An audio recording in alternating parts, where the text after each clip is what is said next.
Hindi bababa sa 10 sangkot umano sa smuggling ng asukal mula Hong Kong at China ang sinampahan ng reklamo ng Bureau of Customs. Bago naman matapos ang taon, dedesisyonan na rin ng BOC ang rekomendasyong sampahan ng reklamo si dating LTO Chief Virginia Torres kaugnay pa rin ng umano'y smuggling ng asukal. May ulat on the spot si Julius Segovia. Julius? Rafi, Bureau of Customs na mismo ang nagsabi, hindi matatapos ang buwang ito, madedesisyonan na ng Revenue Collection and Monitoring Group ng BOC ang rekomendasyon ng Legal Department na sampahan ng reklamo si dating LTO Chief Virginia Torres. Ayon kay Customs Deputy Commissioner Arturo Lachica, ine-evaluate pa nila sa ngayon ang investigation report na nagsasabing dapat sampahan ng reklamo si Torres matapos umanong masangkot sa sugar smuggling.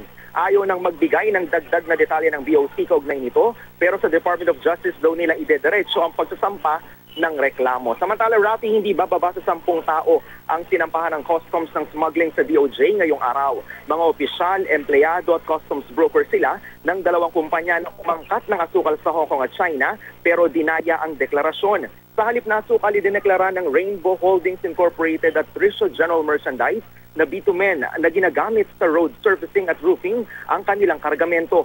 Mahigit 30 milyong piso ang halaga ng mga nasitang container van na may lamang smuggled sugar. Sa Manila International Container Port na diskubre ang mga illegal shipments.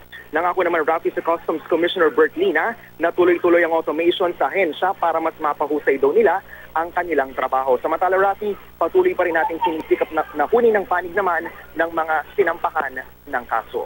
Yan mo ng latest mula pa rin sa DOJ. Balik sa iyo, Rafi. Maraming salamat, Julius Segovia.